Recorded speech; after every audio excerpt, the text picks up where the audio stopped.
cannot start your season off better if you're a Maryland Terrapins podcast than Gary Williams week 1, Johnny Holliday week 2. You can't do it. Not bad. Now, legend after legend. All we need, Jeff, is SVP. I knew that was coming. Juan Dixon, maybe a Joe Smith. We've never had Juan, have we? We haven't, and we haven't had amazing. Joe. We haven't had either. Somehow. Well, we'll definitely get. We can get them, but I'll also get Gravis. Now that Patso sent me his number last week, we'll get him on sometime soon. Also, now that he's in the area. We have someone in the chat who's very excited to be here, so I'm just going to bring him up. He's written 4 messages already to us. Hey, Todd. Sup, Todd? How are you? It says hi, Lawrence. Hi, Paul. Where's the hi, Jeff? Come on, you don't Todd. matter, Jeff. You don't matter. We are the stars of the show. Speck on my name. You get enough love from everybody else, man. You gotta give us a taste every once in a while. That's fair. You never do not matter. That's fair. Yeah.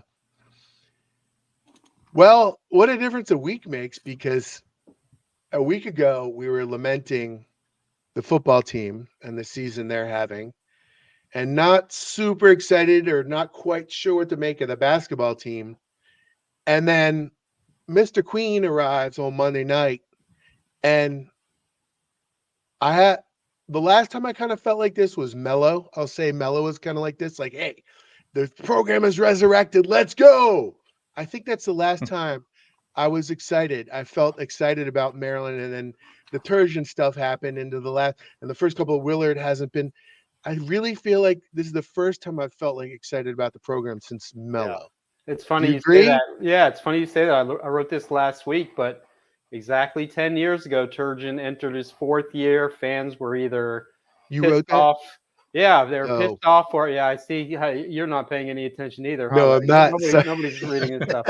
I'm just sending it to like my mom so somebody reads it. But 10 years ago, it was Turgeon's 4th year. They hadn't gone to the tournament in the first 3. Fans were all either angry or apathetic, which, as we know, is even worse. Melo, a local McDonald's All-American, comes onto the scene. Melo Trimble carries them to, brings newfound energy to the program, back to the tournament. They win a game, and that was a huge turning point. So Willard obviously isn't in the exact same situation as Turgeon was, but it's a little bit similar, so that it feels a lot like that did 10 years ago. Yeah, I would say the only difference with Melo is we thought he would be good. I'm not sure anybody expected that he would show out the way he did his freshman year, which was arguably his best year in college basketball. I think with Queen, the issue was, obviously he's a 5-star all-world kind of guy that Maryland's not really used to getting. But when you had the situation with Juju coming back and then like, okay, well, is he going to play a lot? Are they going to play together? Like, is he going to be on the floor a ton? How's that dynamic going to work out? And it looked like Derik Queen was the 4th-year senior and the star and the all-conference guy and not Juju. Now, that's one game against a team that's not very good, right? So you can back the horses up a little bit. But, damn, that wasn't fun to watch. I mean, that's you want your entertainment dollar. That's one way to get it. And for an old guy like me, he's such like an old school basketball player, and you can just see his basketball IQ is just absolutely off the charts with the way that he's able to pass. A couple of those really nice seal offs, to set himself up for layups and nice entry passes. Like that kind of old school stuff is really nice to see, especially for a guy that we knew was kind of a below the rim kind of player. So it was really just fascinating to actually get a look at him actually on the basketball court in a game that mattered, and he did not disappoint.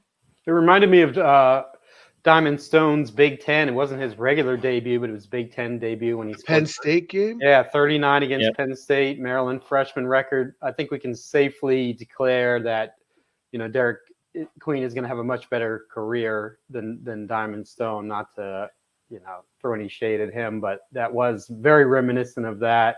Obviously, that was against a Big Ten opponent. Manhattan is not a good team at all. He was had a massive size advantage, but they weren't surprised. They weren't surprised that he did it.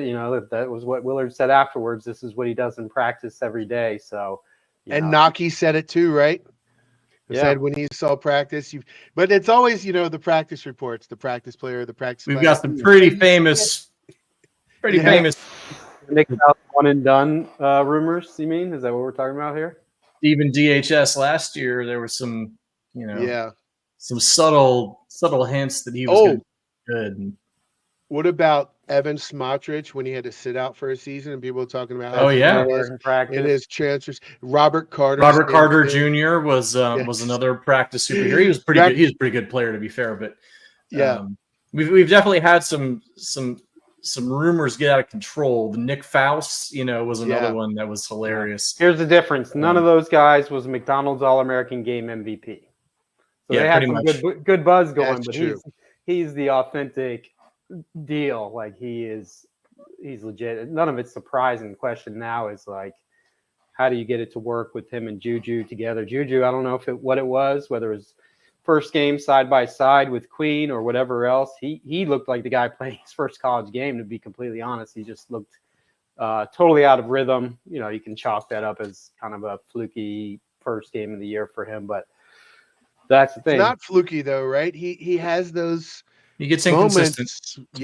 So he's inconsistent, but he really looked shaky and out of sorts. Awkward, and ended up playing 20 minutes, which was fewer minutes than he played in all but one game all of last year. I'm sure that's I wouldn't really worry about that, but it will be interesting to see how Willard, how he works them, melds them together, because potentially they could really batter a lot of teams inside. And how good I thought the new guys elsewhere looked pretty good too. Jacoby Gillespie. I can't speak. Gillespie? I think Gillespie. I think that was just the announcers were just wrong. I mean, it's a mixed bag on those early. They usually have sheets for that kind of thing, but you never quite know. I'm not knocking the hustle because these guys are doing a lot more ambitious than I was at the same age. But when you get to these BTN plus games and these college guys, they're still kind of working their way through it. I think it's Gillespie. But anyways, 16 points, 5 assists, no turnovers, despite getting off to a little bit of a slow start. Rodney Rice, I thought, looked really good after a slow start. So, there's reason for hope. A lot of guys were struggling off the top. Sorry, Larry. No, this is last year's team. What are you doing to me? On the umterps.com, they have an audio pronunciation guide for the players. I was just going to do it, but they got last year's team on there still. So I'm pretty sure it's Gillespie, but I don't know. I think there were certainly some good things there. Maybe Julian was trying to kind of back off and let Derik Queen show out a little bit just to show the people. I'll take that as the positive interpretation. The other one is sometimes you just look inconsistent, and it's first game for everybody. So, they didn't have a summer tour in Italy or anything this time to kind of feel things out a little bit. I certainly thought Gapare showed quite a bit. If you're looking for a guy who's going to be that backup 4 or 5, I guess, kind of depending on the situation, you'd like to see more from DHS to show that he can fit into this rotation. I maybe expect a little bit more from Miguel in the first half, but again, he didn't play in the second half, potentially because of an injury of some kind, or just got a knock somewhere. And as kind of Gillespie and Rice and some of those guys found their shots in the second half, he didn't really get a chance to do that. So I won't make a judgment there yet. But all in all, certainly looks like they got a lot of guys who can play basketball. But again, this is not a good team they're playing against. And I think probably until Christmas before you really get an idea as to whether these guys are going to mesh well. Not a good team, but remember last year when they played not good teams, and for the last few years when they're barely beating some teams, even the previous few years when they had good teams, they would sometimes struggle against these teams. When you win by 30, you did what you were supposed to do. They beat the Ken Palm number. Yeah, right? Moved up one side. I looked today. They moved up one spot in Ken Palm. Hey, from I think 38 to 37 or 37 to 36. So I have that ready to share if you guys want to see it. Oh, I got something for you to share, Larry. You got that Torvik up that was assuming that Queen would average like 6 and 5 for the year. Hang on. How's that worked out? Hang on. Let me get it. Here we go. There's Torvik. The top 10 projected contributors, Derik Queen, 6.5 points and 5.5 rebounds a game. Yeah, they It's must still there. basically throw something at the wall on that because there's no data. Like, I doubt they're like scouting him and on video and projecting what he's going to score. So I can't imagine what that's based on. No, I mean, Right. I just giggle at these sites sometimes when they have freshmen involved because they have no idea what these guys are going to do. I mean, even when you got a guy like double that. Yeah, I mean, even when you got a guy like Gillespie who's coming from a Belmont, which is a lower level, you would expect that his play will translate up to some degree, but you don't know how much. So I think kind of like the college football playoff, like a lot of these sites are kind of worthless until like you're, 5, 6, 7 games in and you've got enough data to kind of actually be like, all right, this is what this looks like or that looks like or whatever. Yeah. But, you got to get the clicks. They definitely start with a certain amount of data from the previous season. A while ago, years ago, read through KenPom how he does that and how he slowly phases it out. And at what point does he stop and starts using only this year's data? I don't remember the exact date of it, but and this year's projected record, Torvik is still saying 19-12, 9-11 in conference. I think some of the other conference teams look really good, right? Ohio State had a big win over Texas. Yeah. So that probably didn't help Maryland's chances with them. And then here's KenPom. He's saying 20-11 and 10-10. So a little bit better. I opened this a while. I don't know if I'm going to get to this page here. Okay. Here's Big Ten prediction for them. KenPom says Maryland at 10-10. He has them 8th in the league out of 8. Yeah, I mean, but if you look, there's 5 teams at 11-9, 4 teams at 10-10, and 2 teams at 9-11. Like that just doesn't tell me anything, honestly, at this point. The entire conference is separated by 6 games. Yeah. 13-7. Surprising. That's how it usually is lately. I remember last year at one point there was like literally 10 teams all within like a game of each other at one point. Well, to be fair, the Big Ten is always, since Maryland's been the Big Ten, it's been very much the exact league we used to drag when we were in the ACC, right? You'd have a million teams that all go, 12-8 or 11-9 in conference, and then they all get in the tournament and nobody's good enough to actually do anything in the tournament. I mean, that's been the way this conference has gone for the most part. So, when you see this every year and every team stacks up and they're like, oh, it's the battle-tested Big Ten teams. Like, yeah, they're just none are really all that good. So, I mean, you wonder if you get another one of those. Some of it's just variance. They've had teams like literally make the championship game and barely lose. Like Wisconsin losing to Duke after beating undefeated Kentucky. It was an elite team that is a bucket or two away, right? Michigan State's had elite teams. Ohio State has had Final Four teams and I think made a final, and Michigan as well. So like some of that's just luck. Some of it's just variance. Like they've had good teams. They've had some, right? They're just not top heavy the way some of these other teams are. I mean, that's true. They don't have a Duke or UK or right. UNC. When Michigan or Michigan made that run a couple times, or Michigan State, like they're not coming out of conference, 17-1 or something, right? Like you still kind of have this. Michigan State was close to that for a while, for a long time actually, but they kept going to Final Fours. Tom Izzo has many Final Fours. They just had the one title with the Flintstones. What were the guys' names who played on that team? Mateen Cleaves and Peterson, Morris Peterson, and Draymond Green was Mo Pete. That's a good pull. No, Draymond was way later.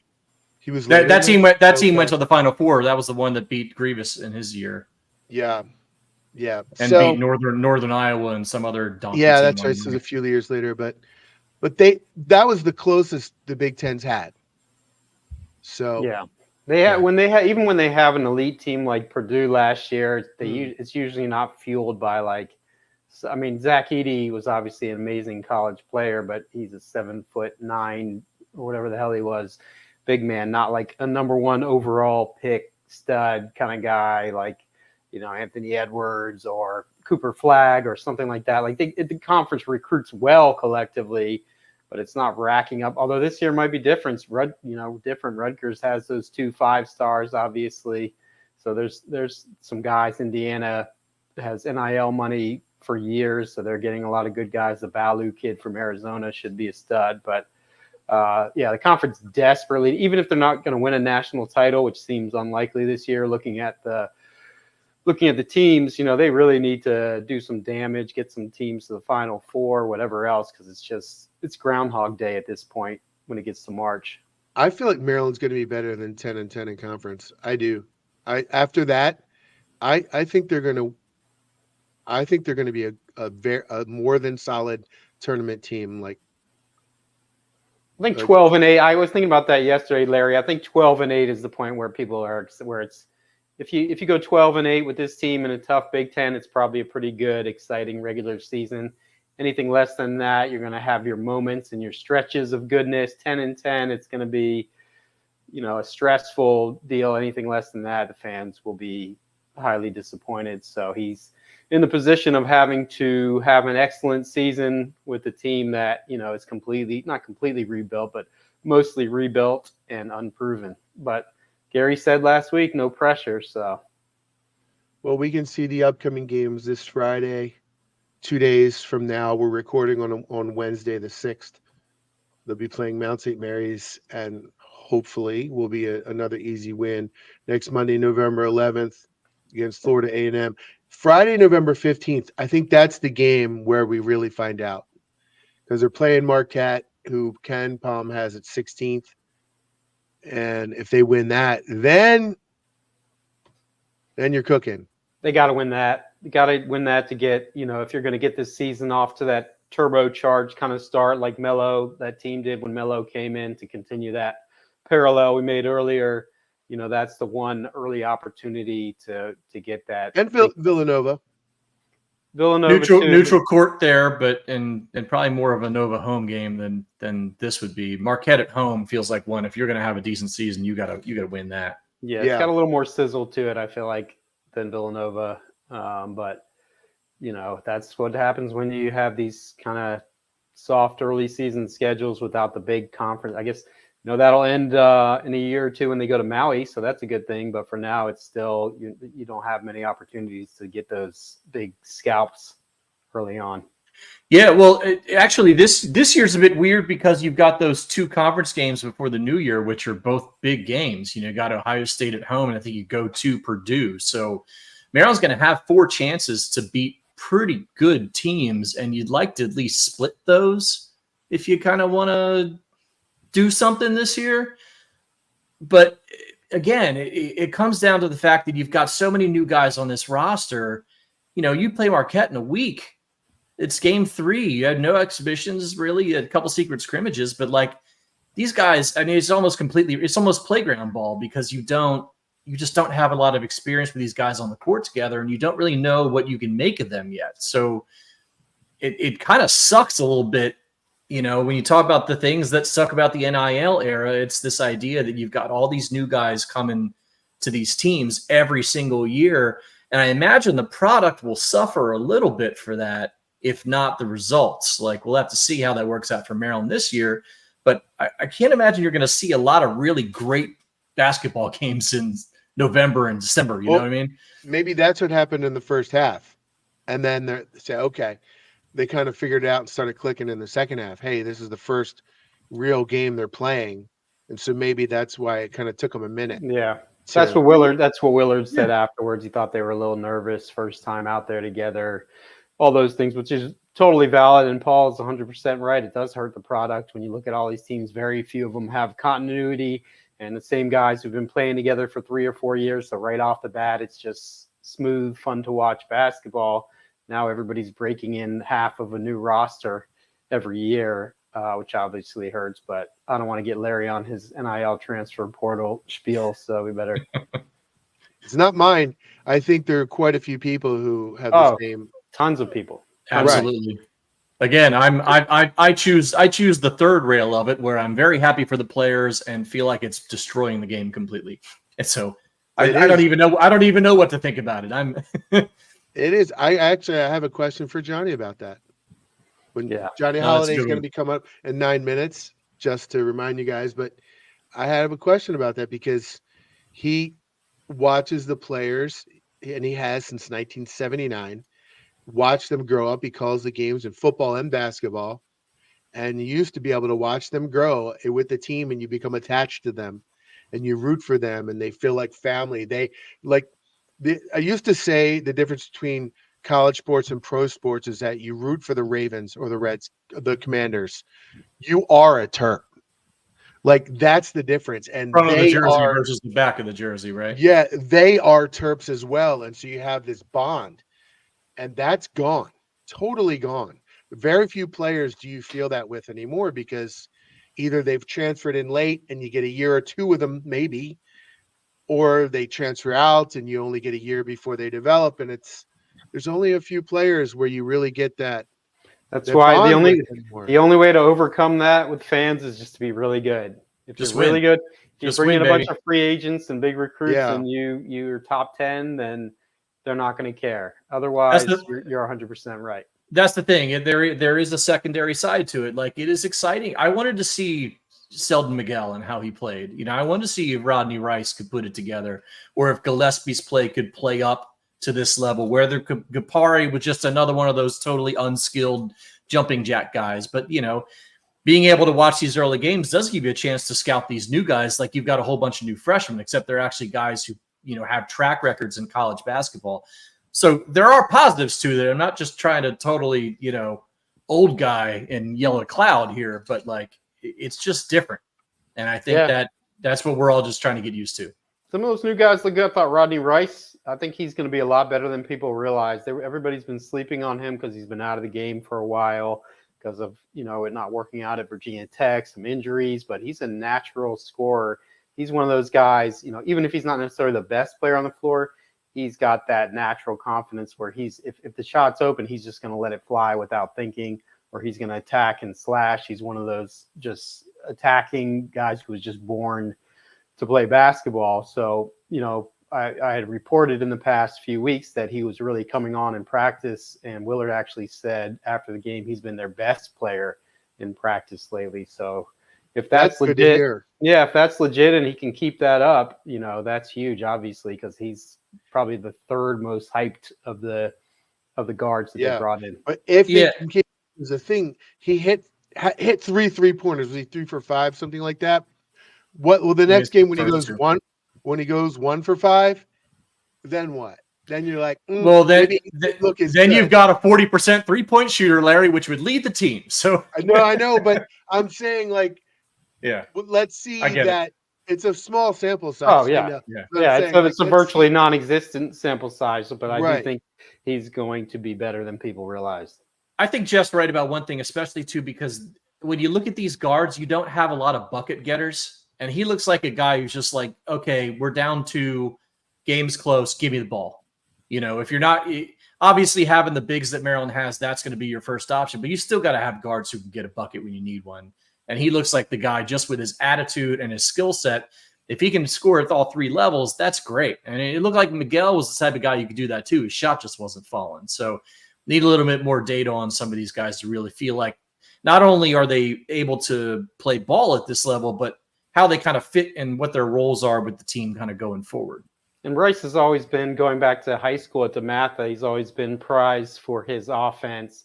But playing for a guy like Willard, you know, not unlike Gary, if you don't play scrappy defense on every possession, you're not going to play much. So apparently that's the biggest stride that he's made in the past month or so, is really realizing what he has to do on defense. He still has a way to go with it, but he's gotten a lot better. And the funny thing is his dad actually played for Gary Williams at Boston College. So he knows about, you know, coaches who demand that you play defense. He played for him for a year, but coaches who demand you play defense or they're not going to give you the minutes.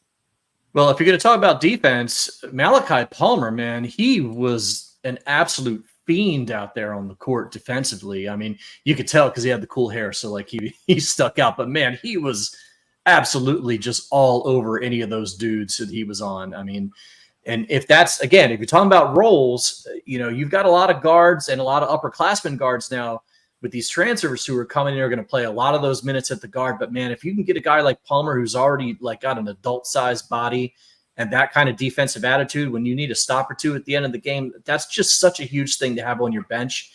And, if you want to talk about one thing that's been a struggle just across the board for Maryland basketball from the Turgeon era on into the Willard era has been having a real short bench and just not having a lot of guys who can come in and do a job for you when you need it. So seeing him be able to do that was great. I thought the Memphis transfer Young got a lot more minutes than I expected and was pretty good, I think. Again, except for that crazy baseball pass, outlet pass, that was funny. But that was an adventure. But otherwise, he was not a guy I was expecting to play pretty much at all. So if that's a guy that can give you a little something, great, no problem. And the only other thing I'll say about Rodney Rice is, boy, that line drive 3-pointer looks like Chris McCray, doesn't it? I swear that thing, he was just like literally throwing it into the basket. So I'm not sure about that in terms of averages later on. It's funny you say that. Willard was talking last week about reworking guys' jump shots, and he mentioned that Rice has a little bit of a line drive, but some guys can make the line drive go in. It's not easy to do. Not many can, but some can. And then I thought the two power forwards, that's a weak spot right there. Everywhere else they have either a big name or an established player. They don't have that there, but that Geronimo and Gapare combo, if they can kind of be like they were the other night, just getting those in between buckets, those random buckets, like the one Gapare had, the one sweeping move through the lane where he basically just extended his 12-foot arms and that was lovely. Threw the ball downward into the basket. Like those are your two best athletes on the whole team. So if they can just contribute efficiently without taking a bunch of shots. The funny part about Geronimo is he didn't score, obviously, except for the one thing, but the one thing was insane. Incredible. Yeah. Where did that come from? That's what you want from Geronimo. He's like I'll throw this at you, like the early LaRon Profit program, where like if he shot anywhere more than 5 feet of the basket, you pull him. I like Geronimo across the board in terms of basketball player. Just do not shoot the ball more than like 5 feet away from the basket, and I'm fine. In terms of the fours, right. So that was one of the things that I thought was interesting about this game and just the lineup choices, because Willard played Reese and Queen together more than I thought, which I wonder is more of a tryout in terms of a real game situation. I would expect as the season goes on, he's going to be putting one of those guys out at a time for most of the game, and you're going to be counting on Gapare and Gillespie to be that four to stretch the defense, and then maybe have those two guys together when you really feel like you need some buckets. So those guys are going to be important, man. They might only play 10, 12 minutes a game, but like they're really going to matter. Yeah, and you mentioned Palmer, Malachi Palmer. He, when they recruited him, I don't think even they really expected him to really play this year, but he's so physically developed for a freshman, and they don't have like that long wing slashing. He's not necessarily as tall as you'd like in that guy. He's not like the 6'8", 6'7", but he's got good size. And if you don't have that guy who can play defense like that and give you some athleticism on the wing, there's going to be a chance for him to earn a role, and there's going to be pressure on Deshaun Harris-Smith to become more of a scoring threat now that you have some other options. Yeah, and I think really if you're talking about just looking forward to how this team, if this team ends up being successful, you've got to see some of these guys break through, and you'll start to see, okay, how low can you get that rotation consistently? If you go in with 8 guys, 9 guys, like who are they going to be and what roles are they going to play? I think you really wish you'd have a few more cupcake games to kind of figure that stuff out, but you got to figure that out by Marquette next Friday, right? You don't really have a lot of time to do this. So I think every game is really going to matter just in terms of seeing how Willard's going to manage this roster. Here's the question about that game. So you guys know very well that that magical buzz of a big Maryland basketball game, places packed, arguably as good as almost any arena in the country. Do they get that going for Marquette? Does that come back abruptly after these kind of half-empty at best non-conference games, or is it so early and is the apathy still there to where even though it's a really big game that would have in the past been an event it doesn't recapture that? To me it feels like it'll probably be like an average conference game crowd, like a Tuesday night against. That bad, huh? Yeah, well, I mean, against like a decent conference game against like an Ohio State or somebody. Like I think it'll. I'm not sure. I don't think it'll sell out. But you're talking a Friday. Yeah. It's a Friday night. The students are still there. I think you'll get a good student turnout. You'll get a decent turnout from the adults, but you're not going to have a full house, and it's not going to feel like one. So the students will make it an event, but you're not getting the adults out for that one. I don't think not in the way you would for a big game, as it were. And you lover 88 says it's a readout game.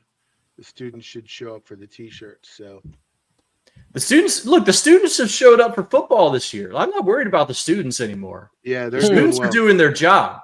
Yeah, it's everybody else.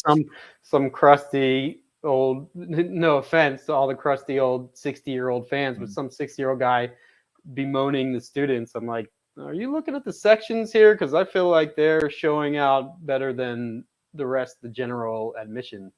Yeah, that's like a 4-year-old argument. I mean, I think the last few years the students have been excellent across the board, and if they're leaving games, it's because Maryland's giving them a reason to leave the game, and I don't honestly blame them for that, especially on the football side. I kind of feel like in football, it's almost like the tradition right now. You go for the first half, and then halftime. See what happens. That halftime you leave to go party. Yeah.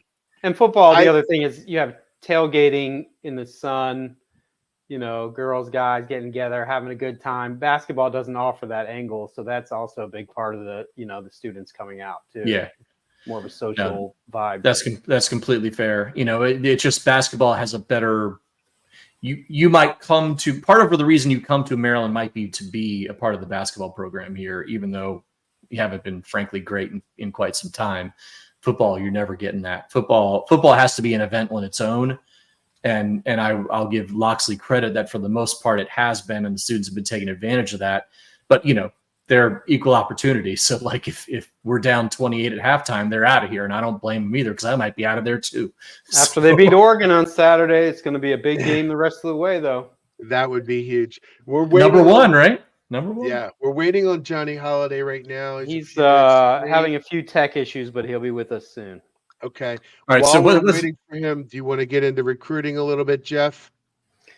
Yeah, I mean, what recruiting? Slow. Yeah, it's pretty slow. The coaching staff is very focused on the season. Obviously, at this point, even before the season was arriving, there still wasn't a lot because basically most of it is just going to wait till the portal. Whole game has changed, as I've mentioned. At this point, usually you would be really dialed in on the junior class, but with the portal, that whole process has been pushed back so far.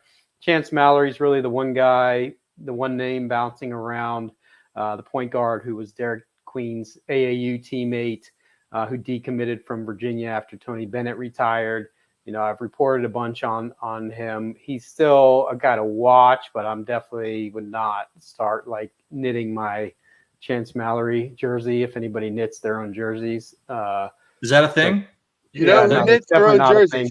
You know who knits their own jerseys? This guy right here, Mr. Johnny Holliday. Hey, Johnny. This is not easy hooking up with you guys. You understand that, don't you? It's just a website, Johnny. You're just an old timer. We just wanted you to show us how bad you wanted to be on here, Johnny. We had to. That's right. This is awfully bad. I want to be on. Believe me. You gotta want it, Johnny. Yeah. How you guys doing? Doing great. We're really happy to have you back. I don't know if you remember, the last time was, I think, about 6 years ago. You were on with us, and so we're really happy that we got you back a second time. I was such a big hit. It's taken 6 years. Well, it's just that hard to get on your calendar, Johnny. Yeah. Oh yeah, right. You're so popular. Yeah. Well, hey, I was researching you before. You do everything, my friend. So, not just sports. You're doing theater and TV and books and everything. So acting, all of it. So. The Renaissance man, the Renaissance man. Hey, Johnny, the team looked great Monday. Looked great. Was it an anomaly, or can we expect this the rest of the year? You're talking about basketball now, aren't you? Yes, I am. Uh-oh. Uh-oh. Oh no. Johnny We pulled a lost me. Johnny. Uh-oh. See, Jeff, you can feel better about yourself. There he There is. he Yeah. He can wait till later on. I think the best is yet to come. This is just a glimpse of what these guys are capable of doing. When Willard brings in 5 transfer guys, and all 5 are going to have an impact on this program, certainly a lot more optimism now than there was at last year, which was a very, very difficult year. Winning as few games as we won last year. But I think what we saw on Monday night was just an absolutely incredible start to a season. Granted, Manhattan is not a NCAA tournament type team, but still you got to play and you got to, run your offense and stuff. And he has so many different options. Everybody's talking about Derik Queen and what he did in 25 or 26 minutes on the floor, 22 points, 20 rebounds, 3 block shots, a steal. The kid loves to shoot the 3. And it looks like he's hardly even working when he's on the floor. He just gracefully runs up and down. He loves to play the game. A smile in his face, and God, who knows how good he can be. And Willard was always talking about he may be the best freshman that he's ever coached, a freshman center or big guy he's ever coached. And if Monday night's an indication, look out for the rest of the league. Johnny, this time last year, they went out to that tournament in North Carolina, didn't play well. You could kind of feel the heaviness on Willard, it seemed like, early on in the season. Does he seem like a more optimistic, can you tell the difference in his hopes for this team as opposed to last year? After one game, I can, yeah. It's a lot. It's funny how good players make coaches very happy. It helps.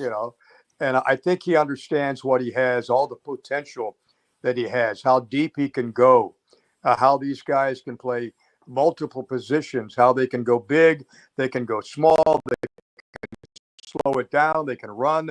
The guys love to play defense. Jacoby Gillespie steps right in where Jameer Young was last year, and I thought did a fabulous job on Monday night, distributing the basketball, able to shoot, second leading scorer. So I think Coach Willard is a little bit more relaxed, if you can call it that, after one game. But I think he knows and he sees the potential that they have, and they can really, really be good this year. Interesting, 8 of the first 9 games are home games, which is good. You get the game coming up on when Friday night against Mount St. Mary's.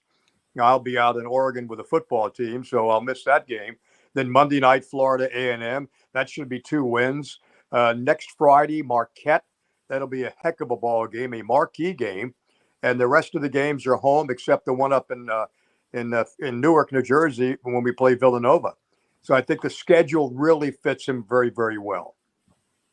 Hey, Johnny, just based on what you saw the other night and just kind of being around the team the last month or so, who are some other guys that have stuck out to you in terms of guys we should look out for this season? I like Malachi Palmer, the kid from Mount Zion Prep. I mean, is he going to be good?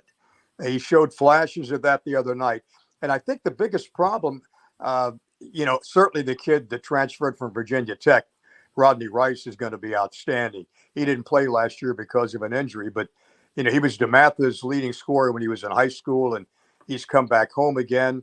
And you got Felton in there, and you got, Chance Stevens is back after not playing last year. And you can't forget the fact that you got Jordan Geronimo and you got Deshaun Harris-Smith, a year older, and he should be a lot better than he was last year. And I think he understands his role a little bit better. And you can't forget Julian Reese. I mean, Reese won't have to do as much this year as he did last year because he's got so many good pieces around him. But I like all those guys. And he played everybody the other night, and everybody got a chance to get in the game, and that's good.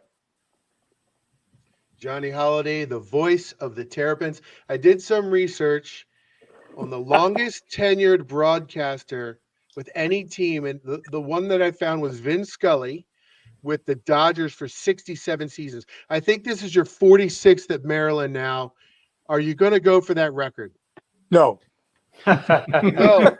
Well, how much time you got left then? Is your wife standing there with a baseball bat behind you? Well, do you need help? Well, let me tell you, the baseball bat worked when I gave up baseball after they won the World Series. So we had a family get together one night, and I have 3 daughters, 3 lovely daughters, Kelly, Tracy, and Maura. I had 11 grandkids, and we all sat around and they said, "Okay, what are you going to give up? You're going to give up baseball, basketball, or football?" Well, Maryland is my job. I've been with them 46 years. I work for the university. I'm under contract in Maryland. I love doing the games, working with the kids and all. So it wasn't difficult. It was difficult to give up baseball because I liked it so much, but I did 14 years. And the thing that really got to me a little bit was the fact that on the road games, I have to go from Kensington, where I live, all the way up to Hunt Valley, where the studios for Masson were.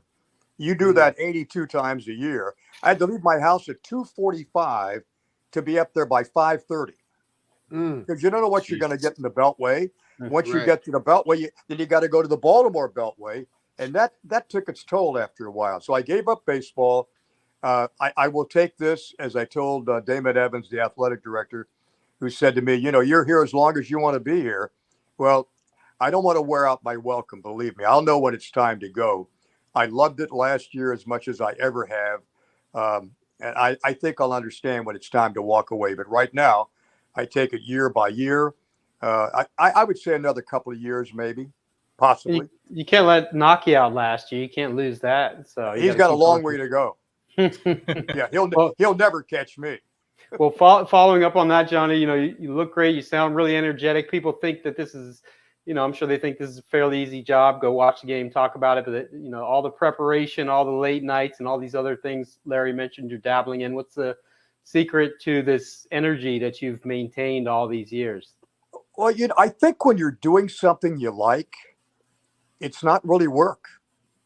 I mean, doing games for me, you've got the best seat in the house.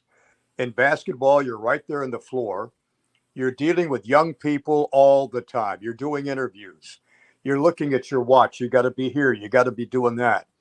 And my oldest daughter is a physician. The middle one's a NICU nurse. The younger one is a nurse at Suburban Hospital. Those are high pressure jobs. What I do is calling games. It's not high pressure at all. So I've tried to balance out things that I do with things that I love, things I like to do. When I've done theater for all those years, I loved acting and taking roles in musicals, very difficult roles to pull it off. When you do television, and I've done a lot of television, that's always a challenge. But everything that I've done, I wanted to do, and I thought I could do it well.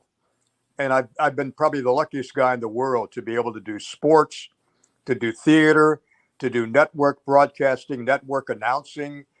For this week with David Brinkley, this week with Sam and Cokie, 2020 on ABC, spent 28 years with ABC.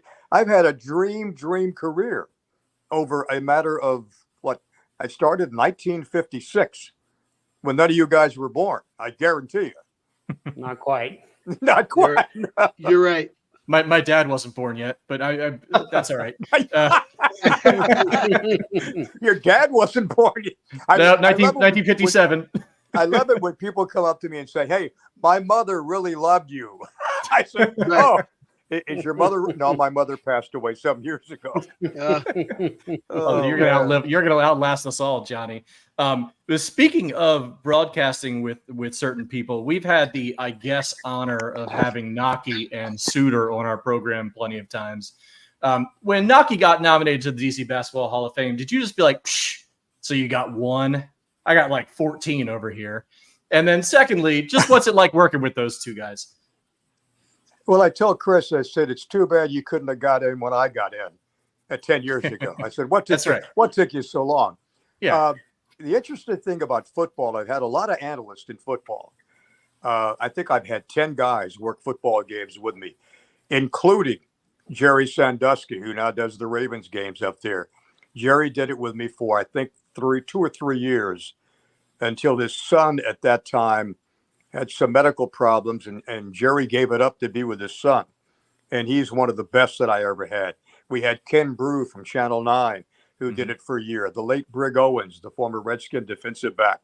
Jack Scarbath, who scored the first touchdown in Bird Stadium, All-American quarterback at Maryland.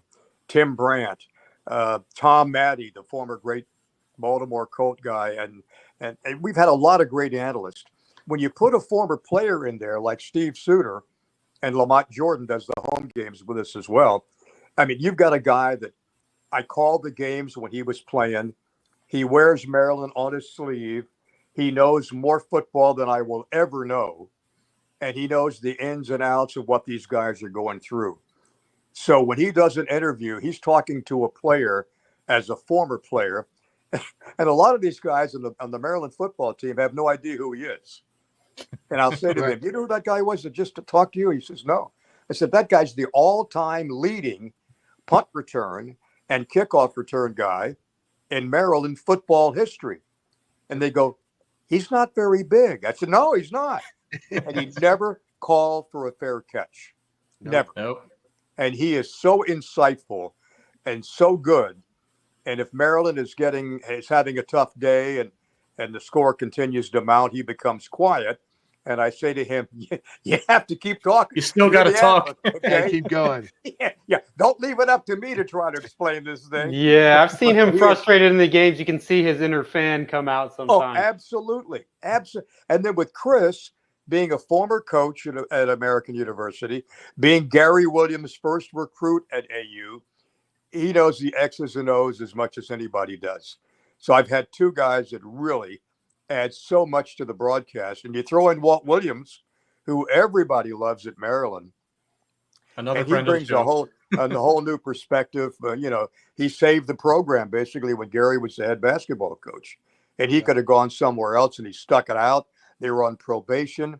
I love Walt Williams. He's the best, without question. Has Walt ever not had a happy day in his life? He seems jovial 24 hours a day. He's the same thing today as he was when he was playing. He always played with a smile. He always just loved what he was doing. And he does the same thing now. If you listen to our broadcast, he goes different directions that I would ever choose to go to. When he's talking about these players and what he sees and what he likes and how much he loves Maryland. And he's such a great ambassador for the school. Johnny, do me one favor, all right? When you see him on Friday for that Mount St. Mary's game, tell him you would like to hear his rap album. He has a rap album? Yes, he does. Oh, yeah. And yes, we had him on a number of years ago, and we found it, and Larry played a clip for him, and he was embarrassed to the degree that I'd like to share with you. So I would like you to bring that up and tell him you were desperate to hear. What was it called, Larry? Do you remember the I don't remember something. The Inside of a Wizard. Yes, good Inside of a Wizard. I think Inside of a Wizard. The only rapper ever to drop an only reference in a rap lyric. Yes. He dropped only. But I want somebody has to videotape this interaction. So you need to get somebody with like a phone camera going, and I want you to ask Walt. Tell him you desperately want to hear. I won't be. Here's an interesting thing. Oh, you'll be in Oregon. That's right. Now I'll be in Oregon, but Chris and Walt will do the game together. Oh, it's not going to be like a play-by-play and an analyst. You got two analysts who just kind of talk you through the game for 2 hours on Friday night. And that's always interesting to listen to a coach and a former player and the way they blend together and call the game. It'll be great. What are you going to do on Saturday, Johnny, when Maryland is projected to get absolutely bludgeoned on the field? How do you maintain interest in that kind of game if it goes the way it looks like it's going to go? Well, I mean, nobody gives us a shot to win. Everybody knows 25-point underdogs. Yeah. The pressure is not on our team. The pressure is on Oregon, whatever pressure that may be. Right. Ohio State laid 31 points on them, but that's Ohio State. I think Mike Locksley has the greatest vision that he could possibly have. You go out there, you make sure you don't make mistakes that you've made in the past, which is easy to say, and you go out there with a chip on your shoulder that these guys at Maryland consider themselves to be pretty darn good. And you're going against the number one team in the country. The number one team yesterday voted in the playoff picture, along with Ohio State and Indiana. And there's nothing to lose. You throw everything at them. Maybe a couple of things you haven't seen before, since Locksley's calling the plays. He's the quarterback coach now and the offensive coordinator now. And you may see some things you haven't seen before. And why not? You still have to win 2 more games to become bowl eligible. You got 4 now. Say you're not going to win at Oregon, but that's not a possibility if every guy on the football team thinks they're going out there to upset Oregon, which you got to feel that way, or why even play the game? Right. So then you have to win 2 of the next 3, and then your backs are up against the wall. It's very, very tough. The Michigan State loss earlier in the year set the tone. The Minnesota loss, it's been a very tough year, but it's not over yet. And I'm always the eternal optimist that no matter how much you're favored by or underdog by, on that particular day, if the other team is not on their game, you're on yours. Anything can happen, especially this year in college football. We were talking about this topic earlier, Johnny, with transfer, the portal taking over football and basketball, and so much player movement. How much, I'm sure you talk to fans all the time, how much are you noticing a lessened enthusiasm because of that among the fans? And also, how much harder does it make your job having to relearn, half of a new roster every year? Well, I think it's tough on the coaches too. I mean, if you're Kevin Willard, you don't know who you're going to have next week or next year. All these guys he has in the team now he brought in, they could all be gone next year because somebody else offers them more money. Yeah. It's a professional league right now, like the NBA is in basketball. The guys in football are getting paid. They're all getting paid. And you don't know, you can't, as a fan base, it's tough to identify who are you cheering for. You have to learn a whole new roster almost every year. It makes the guys that went in the coaching profession, it makes it all that more difficult for them. That they got in the profession to coach the kids, to make a difference in their life, to get them ready for life after basketball. Now you're in it, and you got to worry about raising money.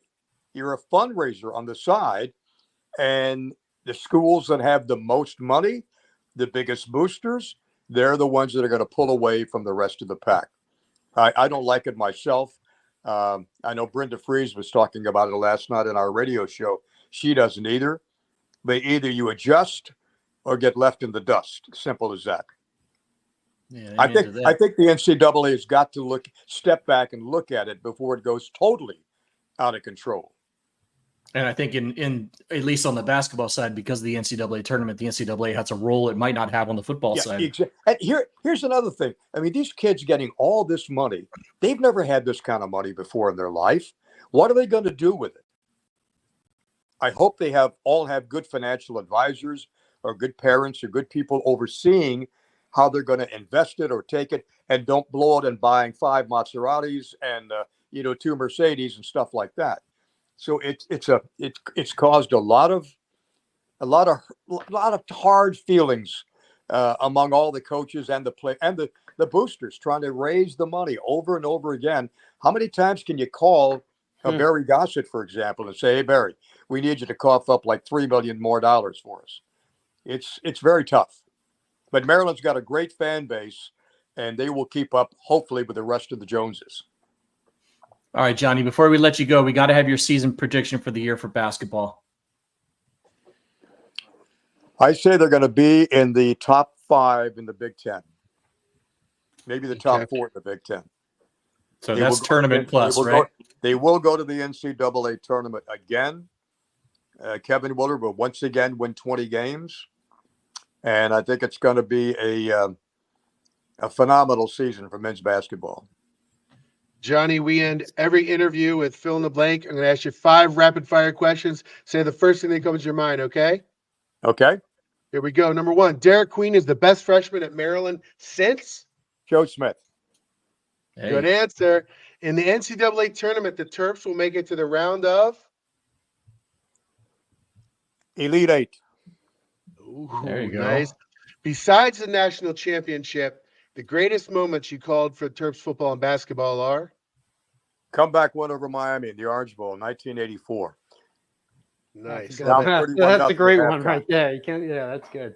We talked about your history in musical theater. So the greatest Broadway show of all time is? Well, it's one that I did, 42nd Street. Okay. Johnny Holliday, from rock to? Oh, man. Nice plug. Jock. Thank you. It's Johnny available Holliday. on Amazon right There you now if go. you want to get a copy. We'll post the Hey. link on the YouTube. Christmas Well is put. coming quick, y'all. And there's another one, Hoops Tales, great moments in Maryland basketball history. 2 books, right? So there you go. We'll put Hey, links to them. And last thing, let me tell you the type of guy Johnny Holliday is. Like 5 years ago, we interviewed somebody on this show, and I figured of the 3 people listening that night, Johnny was not one of them. But he went out of his way to like Facebook message me and say, "Hey, that was a really great interview. You guys do a great job," and that has stuck with me ever since. So thank you, Johnny. I appreciate it from the master himself. Well, it was. I remember it was a great job. Yeah, I enjoyed it very much. Well, I'm glad we can count you as one of our 3 listeners, and I hope the other 2 of you have enjoyed this interview as much as we have. You got more than 3. We're up to 6 now. We've doubled. Oh, there you go. We doubled. We doubled. Yeah. Well, thank All you. right. Thank you for that. Thanks for having me, and thanks for the time. Thanks, Yeah, Johnny. Thanks, thank you Johnny. for Let's joining catch you in us, again in a month or 2. All right. See how the season's Anytime. going. Anytime at all. Okay. Thank you, Johnny. Thanks. Bye. That's the GOAT right there. Johnny Holliday. That's God, why I asked him that question. That wasn't just to try to fluff somebody up and let them talk about that themselves. I was legitimately curious. This isn't to say anything about his age, but at his age, he's been going for a long time, and it's exhausting. Even if you're just a writer my age, going to you get out of some of these games, you do all this stuff. Next thing you know, you're walking out of the arena all tired at almost midnight, and that's really amazing. Well, hell, there are times we do this show for like an hour and a half, and I go upstairs and sit on the couch. And I'm like, Exactly. Yeah. And my wife's you don't like, have- oh, you want to watch something? No, go away from me. do any post-show editing afterward, Paul. I do not. Absolutely not. I would never do that. Did you like my tricky way of asking him how much longer he's going to go? Ask him if he's going to break Vin Scully's record. He That was did. well He played. said 2 years. He Hey, said 2 only years. 25 more years. Yeah, well, he said 2 years. I think he's coming back. No, but Actually, he needs 25 to break it. No. Right? I mean, he's still in our lobby. I see him right now. Our lobby breaks every guest now. Like it's I know. impossible to get out. Like it's like a labyrinth. Yeah. Like once you're in forever. So Yeah. that's all right. But 42nd Street. I like that call for you musical theater nerds like I am. I was Larry, looking you at need you to to see collaborate what with the- them with all Yeah. these musicals you write and such. You Yeah. guys should. That's a good idea. That's a great idea. Yeah, the guy. That Yeah, I is- bet Johnny's got some contacts. That is a good idea. We should do that. Yeah. Particularly my son. I got to set my son up with him. That's more important than my stuff. So Fair enough. anyway, that was So- Johnny Holliday. He is at Holiday Kid. It's 2 L's in Holiday. At Holiday Kid on X. If you want to follow him there, I don't think he posts infrequently. He posts Every once in a while, yeah. Yeah. So if you want to follow him there, you can do that. And we're going to put links to his books. The first one, Johnny Holliday from Rock the Jock. And then the other one is Hoop Tales, Great Moments in Maryland Basketball History. We're going to post a link to both of those. I haven't seen them. I haven't read them, but I'm sure they're fun reads. If you're a Maryland Terrapin fan, I'm sure it's a fun read, right? So, Yeah, it's not about like the heartbreaking losses, all right? yeah. You don't have to And worry he- about those.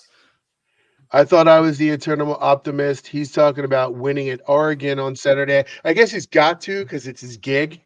I just don't. No, I think what he said was like, you got to believe, you got to go into that game believing you're going to win. Otherwise, what's the point? Yeah, right? what's the point? Right. We're not journalists. I don't know what the hell we are, but like we're dudes on the internet. So like we're allowed to be downers and accept the fact that this is like maybe like a 3% proposition, but hey, you never know what happens, right? That's why they play them. I prefer to think of think of it as being objective, not Yeah. downer, just realistic. Yeah, I mean, Right? I think our season calls have been pretty good on the football side this year. I don't think we're Yeah. not. However it goes, we're not going to miss by much. We were somewhere between 5.5 and 6.5 all season, so that's fair. Yeah, and I don't think they're gonna. I don't think they're gonna get to the bowl game. I really hope I'm wrong. I hope they do. Please do. But That's got to be a.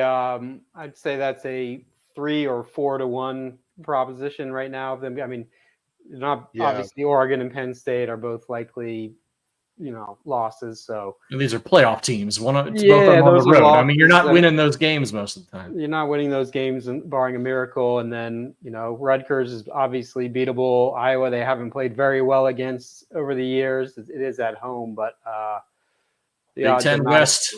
Not good. That'll feel like a hell of a job by Locks rebounding if he somehow pulls it off. If they can win those 2 games and get to the bowl game, I think people will be surprised and happy. But also, again, it's going to be a thing where it's like last year it felt like you just beat Illinois and Northwestern, you're 9-3, and this year it's like just beat Michigan State and Northwestern, and you're 8-4, even if they get the 2, right? So. Last year, those games were close. That's the catch. Last year, those were close games that they could have easily eked out and gotten to 9 wins or whatever it might have been. This year, they were blowouts, so it's hard. You can't really. Michigan State wasn't, but the other. That wasn't. The other Minnesota and Northwestern were ghastly losses. This team is clearly not as good as last year's. I mean, I think that's the step down is pretty clear, and it's not even the quarterback position really, as we've talked about. It's the lines. It's the lines in the secondary. You just can't play in this league with line play that's below or average at best. Like you just can't do it. And that secondary going up against Oregon's offense and Dylan Gabriel, that could get I mean, it's really amazing because the numbers defensively are what you would expect. They're not good just because the secondary and the pass rush hasn't been great. But just think about this. They are tied for 16th nationally in turnovers, maybe even a little higher in interceptions. So those numbers are limited by all the turnovers they've been forcing. So it's scary to think what they'd be without the turnovers. I think they've lost 2 games where they've had more than 2 or 3 turnovers. Right. On defense as well. So it's just been a weird year, man. They lost to Michigan State, I think, with a 4-0 turnover margin, which is incredible. It's insane. And they barely beat Virginia with I think another 3 or 4 turnover margin. Whatever. We'll see what happens. It's that kind of season. Long again. I know, Paul, you're going to want to do Larry Zox. Hell yeah, we're doing the picks. All right, hang on. I knew you were going to want to do it. You're not shutting me down now that I'm coming back a little bit. We went long, so I'm just okay. Here we go. Great week for Paul. Went 4 out of 5. I don't know which site you're going to make your picks for you, but whatever site you're using, well done. I'm doing like 3 more seconds of research than you are. I'm literally doing none, and I've done it again. Okay. I went 2 for 5. Not great. We're both 9 for 20 overall, which is obviously you want to be over 500. We're slightly under. Positive. I have 12 points. You have 11 because Jeff was wrong on 3 of my picks and only 2 of yours. And Jeff started off 2 for 2. He's 1 for 5 since then. Overthinking it, I think. Over 2 each of the last 2 weeks. Jeff, you're 3 out of 8 on the season.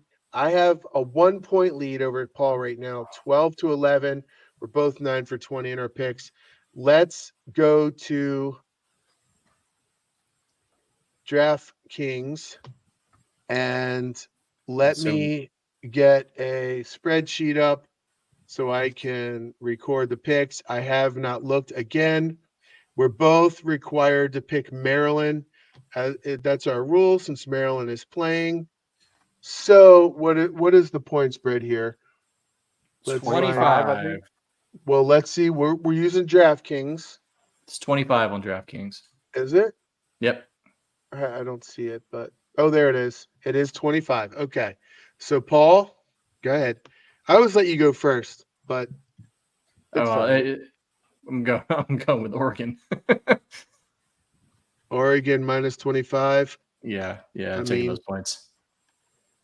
We're giving them. I mean, yeah, that's I mean, they're down one of their good wide receivers, but yeah, no, it's not. It's not gonna. and not it's gonna the be 3 good. time zone thing. I mean, I Yeah. feel like it's gonna. They've been blown out by way worse teams than that.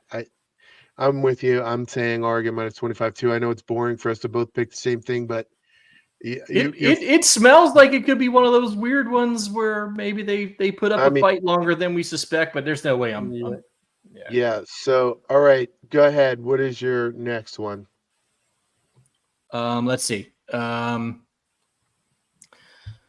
LSU and Death Valley home dog LSU. Yeah, screw it. Let's LSU. give me the fighting red faced Brian Kelly's getting 2.5. LSU plus 2.5. I haven't looked. Iowa's at UCLA. That's interesting. They are traveling. I'm gonna take. I almost just. All right. I'm gonna take Syracuse plus 2 at Boston College. I don't know anything about those two teams. Well, Syracuse has the ex-Ohio State quarterback. They're capable of throwing up a few points, but Will Howard. Fair enough. So all right. So I'm actually gonna keep rolling with Duke. Feels like they beat every damn spread this year, so I'll take them one more time. Let's do Duke getting 3 at NC State. Duke plus 3 at NC State. Here's the funny part. I'm going to be at that game. Oh, That's really? random. Yes, one of my good friends' daughter is a sophomore there. They're totally bought in. They bought season tickets, and the wife can't go this week. And he asked me if I wanted to go, and I said, "Yeah, I'm not going to Oregon." And I said, "All right, let's do it." Yeah, So, football's football, man. Well, I like seeing as many stadiums as possible. So this is going to be a new one to add on, Carter Finley. So that's Critter cool. friendly. Yeah. Well, and they're playing Duke, so I'll even root for them. Right? I don't care. I don't care about NC State, but I'll root for them. Well, you can't root for them because Paul picked Duke. Oh yeah, that's right. I did. So you're gonna be an emotional wreck. Yeah, it's gonna be that's a tough one. No, Paul picked Duke, so I can root for NC State. Oh, good point. Oh, you're rooting for NC State. That was horrific logic. Yeah. Good point. That's what I mean. Yeah. So it's a double. There you go. Yeah, I'm gonna do that because. Yeah. All right. Yeah, get weird with it. Yeah. All right. Let's see. I don't even know what I'm gonna pick. Ohio State and Purdue minus 38. Let's see. Ole Miss plus 2.5. Ooh, Georgia's at Ole Miss. Wow, that is so. That's a spicy one, isn't it? God, Fishy. Indiana is minus 14.5 against Michigan. Could you imagine that before the season? That is insane. That is You know what? I'm Do it. taking Michigan plus 14.5. Okay. I think they're gonna Big Ten West it and grind it to a halt in a way that Indiana hasn't been able to deal with before. It's the most talent that Indiana has played, even though Michigan's not playing very well. They still have a lot of talent. So that's fair. I'm gonna go with that. All right, go ahead. I don't know how Michigan plans on scoring points ever, but that's a whole nother issue. Yeah. Let's see. What do we like here? All right, give me the fighting Black Knights of Army getting 5.5 at North Texas. Army plus 5.5. Okay. That was the most degenerate gambler sounding sentence ever, right there. They've been a covering machine, man. I haven't counted on them. So you know when Army and North Texas get together, you know what they say. Things get weird. I have no idea what they say, but I know what I'm. Nobody says anything. No. Even though isn't Travis Hunter hurt? I'm still taking the fighting Deons. I'm using Paul's tactic there. The fighting Deons minus 3.5 at Texas Tech. They still got Shador. I think they're gonna score some points. All right. Okay. Go ahead. I don't know anything about those two teams either. All right. And this one is scary. but well, let me see what sorry, talking to myself here. Where's that Penn State game at? Because you got Washington going to Penn State, and they are a big dog. And I don't know whether Penn State is going to – oh, no, wait a minute. That's not right. Is that right? 13.5. 13.5? Ooh. And you got to think Penn State comes out and blasts somebody after last week, but that smells to me. That smells to me. Give me Washington. Give me Washington on the points. Screw it. Screw Penn State. James Franklin's a loser. Plus 13.5. I know what I'm going to take. I think it's going to be a really fun game. I'm taking Utah plus 4 over BYU in the Holy War. There we go. I know BYU's undefeated, and Utah has struggled a bit this year, but it is the Holy War, and those games are tough, just like any other brutal rivalry. That's a good rivalry. Is that in Provo or is that at Utah? It's at Utah. Oh, okay. So, all right, Jeff, you got your evaluations, Ehrman's evaluations now. One game from Paul, one game from me that you think is the least correct.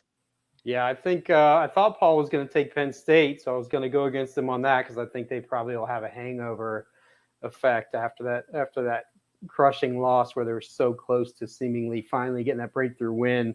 So instead, I'm probably just going to take the Terps. It's not a homer pick. It's everyone on earth is going to be taking Oregon minus 25. Yep. I mean, Maryland lost by that much to Northwestern and Minnesota. So, and one of them was at home. So, that seems like an easy picking. So usually when that's the case, not always, but a lot of times it goes the other way. Feels like it should be 35, doesn't it? Exactly. So I'll go against that one.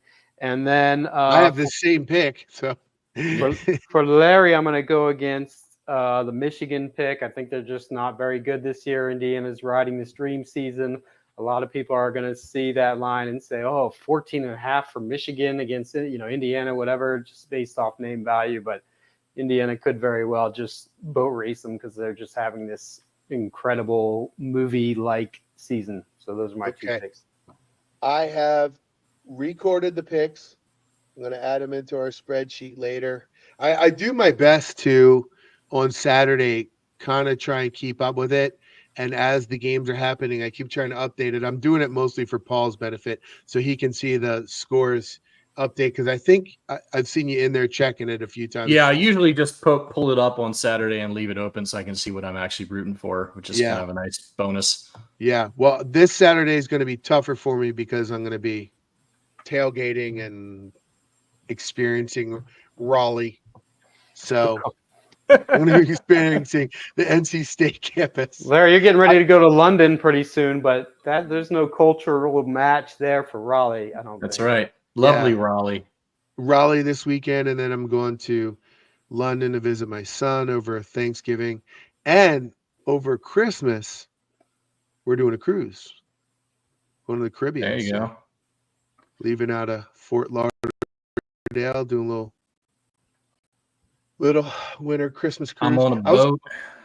I was on a cruise one time in South America. We went from Chile all the way down around the south, Cape Horn, up to Argentina and Uruguay. And on Christmas, it was on Christmas as well. And on Christmas Day, it was the best thing ever. There was a British Santa Claus because most of the crew are not U.S. citizens. They're all from all over the world.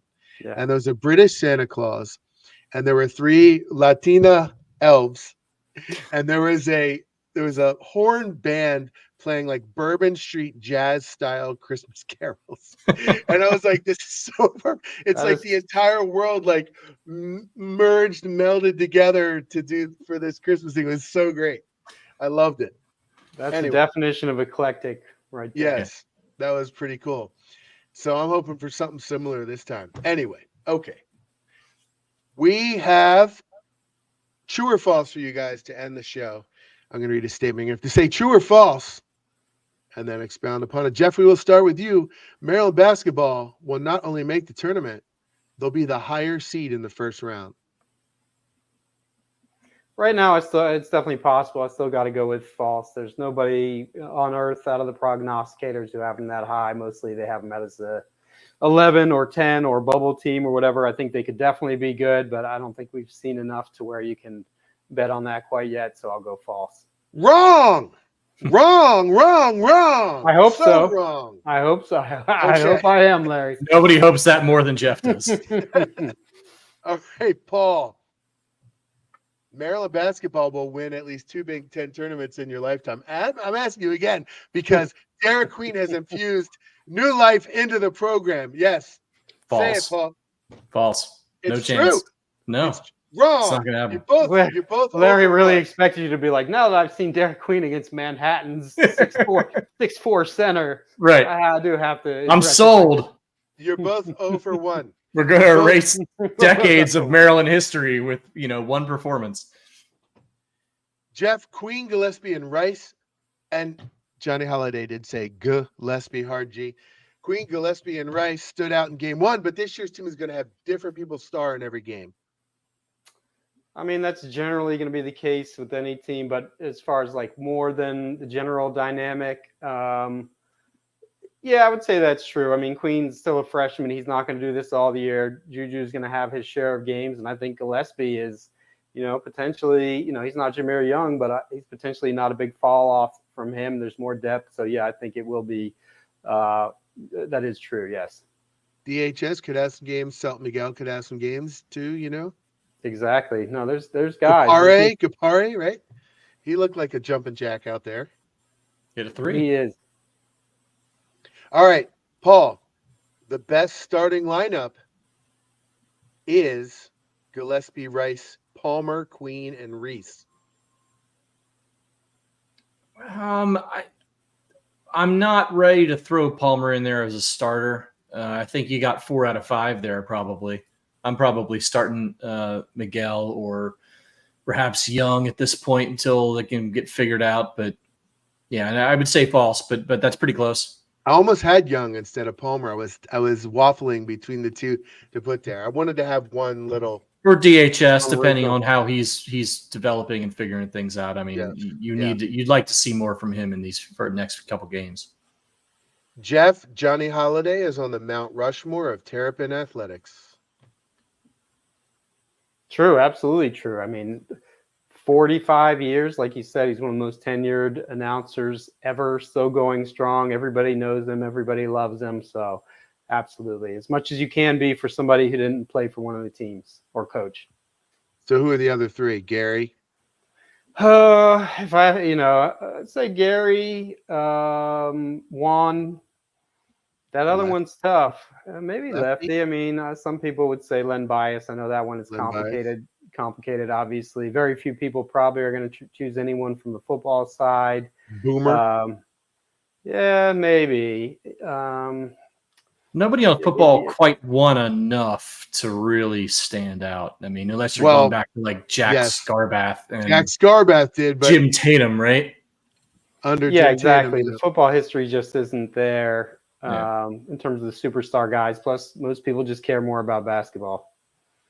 And this last one's really funny, Paul. Maryland will cover against Oregon this week. I had it written.